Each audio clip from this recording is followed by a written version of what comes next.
और इंतजार करने वालों को सिर्फ वही मिलता है जो मेहनत करने वाले छोड़ देते हैं। दौड़ना ही तो है। रिटर्न आपने पास कर लिया, इतनी मेहनत 2 साल से आप कर रहे हैं लगातार। पहले सीईटी पास किया है, उसके बाद में ये कांस्टेबल का टेस्ट पास किया है, और आप लाखों बच्चों में से छटके और 50-55 हजार में अगर आपने जगह बनाई है तो ये मौका आपके हाथ से जाना नहीं चाहिए। रिम डिफेंस एकेडमी की अनुभवी टीम के साथ अपनी तैयारी को बेहतर बनाने के लिए अभी डाउनलोड करें प्ले स्टोर से रिम डिफेंस एकेडमी ऐप। नमस्कार, रिम डिफेंस एकेडमी में आप सबका स्वागत करता हूं। राजस्थान पुलिस कांस्टेबल फिजिकल तैयारी करने वाले बच्चों के लिए आज का ये वीडियो होगा, जिसमें मैं ये चीज़ कवर करने की कोशिश करूंगा। आपका फिजिकल कब से हो सकता है, क्या फिजिकल की जो डेट पहले बताई गई वो बढ़ सकती है, फाइनल सिलेक्शन में कट ऑफ कितनी बढ़ेगी, कितने स्कोर तक के बच्चे, कितने कट ऑफ से ज़्यादा नंबर है आपके तो आप सेफ हैं, आपका फाइनल सिलेक्शन हो सकता है, और क्या अब शुरू करके भी फिजिकल किया जा सकता है, और आपको तैयारी कैसे करनी है। तो इन सारी चीज़ों पे मैं बात करूंगा। जो बच्चे पहली बार चैनल पे हैं, चैनल को सब्सक्राइब कर सकते हैं, और जो मेरे नियमित स्टूडेंट हैं वो भी इस वीडियो को पूरा देखिए, जिससे आपके मन में जो डाउट अभी चल रहे हैं तैयारी के दौरान वो सारे आपके क्लियर कर सकूं। तो सबसे पहले तो देखिए, फिजिकल है ये कब से हो सकता है और क्या फिजिकल की डेट बढ़ सकती है। तो अभी तक सिर्फ ये अनाउंस किया गया है कि टेलीकॉम का फिजिकल दिसंबर के पहले सप्ताह में करवाया जा सकता है, और बाकी जो जिले बच गए उनका फिजिकल दिसंबर के दूसरे सप्ताह में करवाया जा सकता है। तो ये करवाया जा सकता है अभी, लेकिन ये होगा या नहीं होगा ये कई कारणों पे डिपेंड करता है। प्रशासनिक कई कारण हो सकते हैं। अभी पंचायत चुनाव भी डिक्लेयर होने वाले हैं, तो उनकी वजह से भी कोई दिक्कत आ सकती है, कोई डिले हो सकता है, या और भी कोई कारण हो सकता है। तैयारियों से संबंधित भी कोई कारण हो सकता है। स्टेडियम अगर उपलब्ध नहीं हो तो उसकी वजह से भी डिले हो सकता है। बट हमें उस पर ज़्यादा ध्यान नहीं देना है। हमारा काम है हम तो इसी डेट को मान के और अपनी तैयारी का प्लान करें और उसी के अनुसार अपनी तैयारी करते रहें। दिसंबर के पहले सप्ताह का मतलब है 1 तारीख से लेकर 7 तारीख तक का टाइम होगा, और इसके अंदर शुरू हो सकते हैं। अब उसके बाद में 7 से होंगे, 5 से होंगे, 4 से होंगे या 1 से होंगे, और इसी तरह से दूसरे सप्ताह का मतलब है कि आपके 14 तारीख 15 तारीख के आसपास कभी भी शुरू हो सकते हैं। तो ये है अब तक की सूचना, जिसके अनुसार आपके फिजिकल की डेट की बढ़ने की संभावनाएं भी हो सकती हैं, लेकिन इससे इनकार नहीं किया जा सकता कि इस डेट पर भी करवाया जा सकता है। यानी दोनों ही कंडीशन है, और ये दोनों कंडीशन जब तक आपके लिए फाइनल आपके एडमिट कार्ड नहीं आ जाएंगे तब तक ये संशय बना रहेगा इसी तरह से लगातार कि होगा या नहीं होगा, डेट बढ़ेगी या नहीं बढ़ेगी। तो ये पहले से ज़्यादा इसका पता नहीं होता है, जब ये फाइनल जब होगा तभी पता चलेगा। तो जिन बच्चों ने अब तक तैयारी शुरू नहीं की है ना, वो भी अपनी तैयारी का प्लान कर सकते हैं। अभी हो सकता है उनको भी मौका मिल जाए, और अगर आपने तैयारी शुरू नहीं की और बाद में अगर मान लो 10 दिन 15 दिन डिले हो गए, लेट भी हो गए, तो आपके लिए फिर भी उतना ही टाइम रहेगा, 10-15 दिन का टाइम रहेगा अगर आप इंतजार करते रहेंगे। और इंतजार करने वालों को सिर्फ वही मिलता है जो मेहनत करने वाले छोड़ देते हैं। दौड़ना ही तो है। रिटर्न आपने पास कर लिया, इतनी मेहनत 2 साल से आप कर रहे हैं लगातार। पहले सीईटी पास किया है, उसके बाद में ये कांस्टेबल का टेस्ट पास किया है, और आप लाखों बच्चों में से छटके और 50-55 हजार में अगर आपने जगह बनाई है तो ये मौका आपके हाथ से जाना नहीं चाहिए। डेट बढ़ सकती है तो मौका मिलेगा, अच्छी बात है, और नहीं भी बढ़ती है तो हमें तैयारी इस हिसाब से करके रखनी है कि पहले सप्ताह में टेलीकॉम और दूसरे सप्ताह में आपके बाकी जिलों के फिजिकल करवाए भी जा सकते हैं। इसके बाद फाइनल सिलेक्शन में कट ऑफ कितनी बढ़ सकती है, तो अभी आपने देखा होगा कट ऑफ का पहले से कोई अंदाजा नहीं था। मैंने बार बार पहले भी कई वीडियोस में बताया था कि कट ऑफ का किसी को अंदाजा नहीं होता है, किसी को आइडिया नहीं होता है। हर जिले की कट ऑफ अलग अलग, हर कैटेगरी की कट ऑफ अलग अलग, और हर पारी की कट ऑफ अलग अलग। तो इसी के अनुसार अभी भी सेम ऐसे ही होगा। जिस तरह से अभी कई जगह है जो सिर्फ 40% वाले बच्चे भी किसी कैटेगरी में पास हो गए, और 40% वाले भी कई जगह फीमेल कैटेगरी में तो कैंडिडेट ही उपलब्ध नहीं है, मिले नहीं है कैंडिडेट, और कई जगह 125 नंबर आ गए 150 में से तो भी वहां भी सिलेक्शन नहीं हुआ। तो इतना बड़ा कट ऑफ में अंतर होता है, और वही सेम केस बेटा फाइनल सिलेक्शन में भी होता है। सारी परिस्थितियां आपके अनुकूल होने के बाद, विशेष योग्यता के नंबर भी हैं आपके पास, कट ऑफ से 10 नंबर ज्यादा भी है आपके पास, और उसके बाद भी हो सकता है कि रिजर्वेशन की वजह से, वैकेंसीज की वजह से किसी बच्चे का सिलेक्शन नहीं भी हो, और जिसके बराबर बराबर नंबर है, जिसके एकदम बराबर पास पास में शामिल हुआ है, तो उस बच्चे का भी किसी कैटेगरी में, किसी जिले से, किसी जगह से फाइनल सिलेक्शन हो सकता है। तो वही सेम कंडीशन यहां बनती है कि अगर आप पास में शामिल है तो सिर्फ दौड़ ही तो करना है। तो जितना भी टाइम आपके पास बचा है उसमें ये आप मन में दिमाग में संशय मत रखिए कि कितने नंबर कट ऑफ बढ़ेगी, मैं तैयारी करूं कि नहीं करूं, कौन सेफ होगा कौन अनसेफ होगा, कौन बाहर हो सकता है कौन अंदर हो सकता है। तो आपका काम सिर्फ तैयारी करना है, वो आप तैयारी करते रहिए। अगर आप एकदम पास में ही शामिल हुए हैं तो आप पैसा खर्च मत करिए, समय ज्यादा वेस्ट मत करिए, 1-2 घंटे प्रैक्टिस में लगाइए और उसके बाद दौड़ में जरूर हिस्सा लीजिए। इस बात को लेके निराश नहीं हो जाना है कि मेरे तो 2 नंबर ज्यादा है 3 नंबर ज्यादा है, पता नहीं मेरा होगा कि नहीं होगा। होगा नहीं होगा वो बाद की बात है, लेकिन हमें दौड़ में हिस्सा लेना है, प्रोसेस में शामिल रहना है। और अगर भाग्य में हुआ तो आपका सिलेक्शन भी हो सकता है, कितने भी नंबर कम है तो भी हो सकता है।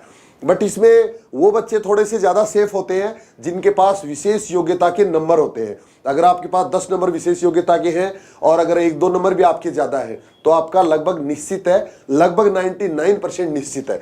और अगर 5-6 नंबर ज्यादा है, विशेष योग्यता के नंबर नहीं है, तो भी आपका सिलेक्शन हो सकता है। तो किसी को भी इससे निराश नहीं होना है कट ऑफ से कि भाई मेरे कितने नंबर हैं तो इसमें मैं तैयारी करूं कि नहीं करूं। ये अपने मन में डाउट नहीं रखना है, नहीं तो बाद में बेटा पछताने के अलावा कुछ नहीं मिलेगा। बहुत बड़ी वैकेंसी है 10,000 पोस्ट के लिए और इसमें से बहुत से बच्चे ऐसे हैं जो फिजिकल देने के लिए नहीं जाएंगे, जिन्होंने सिर्फ रिटन एग्जाम देके देखा है, जिनका सिलेक्शन दूसरी जगह हो रखा है, जिन्होंने दूसरी तैयारी का प्लान कर रखा है, तो वो बच्चे फिजिकल देने नहीं जाते हैं।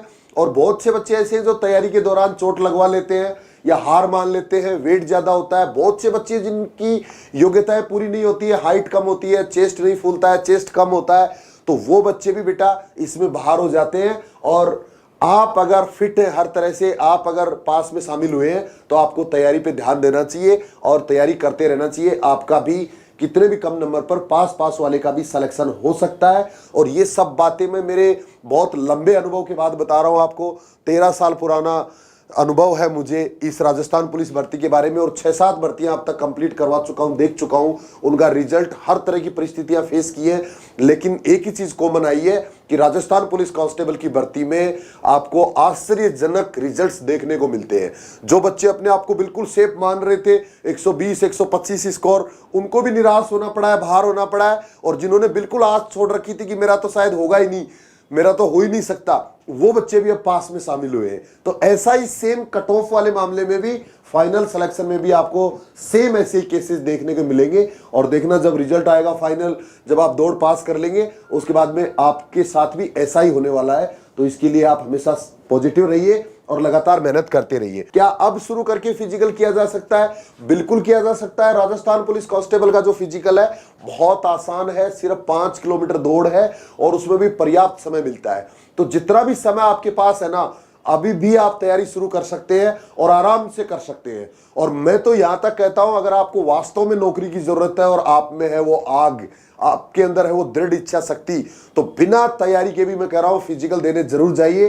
दौड़ना ही तो है, हो सकता है आप आराम से दौड़ पास भी कर ले। इतना आसान है, जो रुकता नहीं है वो लगभग आराम से पास कर लेता है। तो अब भी अगर आपने हार मान रखी है, नंबर अच्छे है, स्कोर अच्छा है और अभी भी आप ये सोचते हो कि मेरा फिजिकल हो सकता है इतने दिनों में कर सकता हूं क्या, तो बिल्कुल कर सकते हो। और इसके लिए आपके पास 2-3 ऑप्शन होते हैं। आप सेल्फ कर सकते हो, घर में जहां भी मौका मिल रहा है वहां रनिंग वगैरह कर सकते हो। और इसी चैनल के ऊपर मेरे काफी वीडियो आपको मिल जाएंगे जिनमें मैंने हर चीज अच्छे से समझाई है। तैयारी की शुरुआत कैसे करनी है, स्टेमिना के लिए कौन सी एक्सरसाइज करनी है, अगर आपका सांस फूलता है तो क्या करना है, अगर आपका चेस्ट कम है तो कौन सी एक्सरसाइज करनी है, वेट जिन बेटियों का कम है तो वो क्या कर सकते हैं, डाइट आपको क्या फॉलो करना है और क्या आपको पूरा टाइम टेबल अपना रखना है। ये सब चीजों के वीडियो आपको इसी चैनल के ऊपर मिल जाएंगे। पूरी गाइडेंस आपको मिल जाएगी जहां से आप पूरा फॉलो करके आराम से अपनी तैयारी अभी भी शुरू कर सकते हो। क्योंकि वही सेम बात है कि अभी तक डेट पर फाइनल मोहर नहीं लगी है। फिजिकल आपका कब से शुरू होगा ये अभी तक फाइनल नहीं हुआ है। तो हो सकता है आपकी किस्मत में हो, आप तैयारी शुरू कर दो और 10-15 दिन का टाइम और मिल जाए और बढ़ जाए, तो फिर तो सोने पे सुहागा है। उस कंडीशन में तो आपको फिर कोई रोकने वाला ही नहीं है। और इस डेट पे होता है तो भी 10-15 दिन की प्रैक्टिस के बाद आराम से दौड़ की जा सकती है। एक इवेंट तो है, ना कोई लॉन्ग जंप है, ना कोई हाई जंप है, ना कोई दूसरा इवेंट है। और जितनी बड़ी दौड़ होती है ना बेटा, उतनी दौड़ आसान होती है। सबसे मुश्किल होती है छोटी दौड़। 100 मीटर की दौड़ है वो सबसे टफ होती है, बिना सांस लिए एक ही सांस में दौड़ना होता है। उससे आसान फिर 400 मीटर है, पूरा एक चक्कर लगाना, जिसमें भी आप 100 मीटर से आसानी से पास कर सकते हो। फिर 1600 मीटर उससे भी आसान है, और 5 किलोमीटर दौड़ तो सबसे आसान है। इसके बाद तैयारी कैसे करें, तो रिम डिफेंस एकेडमी जयपुर में है, हॉस्टल फैसिलिटी है बॉयज एंड गर्ल्स दोनों के लिए, और लगातार काफी बैचेज चल रहे हैं, हर दिन नया बैच होता है। यहां आके भी आप अपनी दौड़ पूरी कर सकते हो। अगर आपको किसी भी तरह की प्रॉब्लम आ रही है, अगर आपका सांस फूलता है, आपने खुद से तैयारी की और नहीं कर पा रहे हो, टाइम आपको ज्यादा लग रहा है, अगर आपने चोट लगवा ली, आपके पैरों में दर्द है किसी प्रकार का, अगर आपका चेस्ट नहीं फूलता है या चेस्ट कम है, और भी किसी तरह की प्रॉब्लम अगर आप फेस करते हो, तो आपकी ये प्रॉब्लम्स को चैलेंज की तरह स्वीकार करती है रिम डिफेंस एकेडमी, और 100% आप फिजिकल पास करेंगे। जो बच्चे जयपुर का खर्चा नहीं वहन कर सकते, उनको भी निराश होने की जरूरत नहीं है। अपना एप्लीकेशन है प्ले स्टोर पे, रिम डिफेंस एकेडमी, और एप्लीकेशन के ऊपर पूरा course Rajasthan police constable physical तैयारी, इसके लिए अलग से मैंने एक कोर्स डिजाइन किया है, उसकी भी आप मदद ले सकते हो, जिसमें मेरी 30 क्लासें हैं, और 30 क्लास के अंदर 15 क्लास हैं आपके लिए जो आपको बेसिक चीजें आपकी सारी क्लियर करेंगी, और 15 क्लास है मेरी डे 1 से लेके डे 15 तक। पहले दिन आपको क्या करना है, कौन कौन सी एक्सरसाइज करनी है, दूसरे दिन क्या करना है, तीसरे दिन क्या करना है, कब आपको अपना टेस्ट लेना है, डाइट आपको क्या रखनी है, ये सब चीजें मैंने एक एक चीज अच्छे से उस कोर्स में समझाई है। बहुत नाम मात्र की शुल्क में आप वो ऑनलाइन कोर्स से भी आप आराम से फिजिकल आराम से कर सकते हो। और जो बच्चे इतना भी खर्चा नहीं वहन कर सकते, सिर्फ ये चाहते हैं कि मैं तो सिर्फ YouTube पे फॉलो करके तैयारी करूं, तो उनका भी स्वागत है एकेडमी के इसी चैनल को। अब तक भी अगर आपने सब्सक्राइब नहीं किया है तो चैनल को सब्सक्राइब कर लीजिए, और लगातार मेरे वीडियोस फॉलो करके और हर तरह की गाइडेंस और मोटिवेशन के साथ आप भी आराम से फिजिकल तैयारी कर सकते हैं। तो दौड़ शुरू कर दीजिए बेटा, अब इंतजार मत करिए, क्योंकि इसके बाद पछताने के अलावा कुछ नहीं मिलेगा। इस वीडियो में जो जो चीजें मैंने कवर की है, इनसे संबंधित अगर आपका कोई डाउट रह गया है, या फिर एकेडमी के बारे में, एडमिशन के बारे में, या तैयारी के बारे में अगर और कोई डाउट है, तो इस वीडियो के नीचे आप कमेंट कर सकते हैं, या फिर एकेडमी का एक जो नंबर दिख रहा है इसके ऊपर आप कॉल या मैसेज भी कर सकते हैं। थैंक यू, जय हिंद।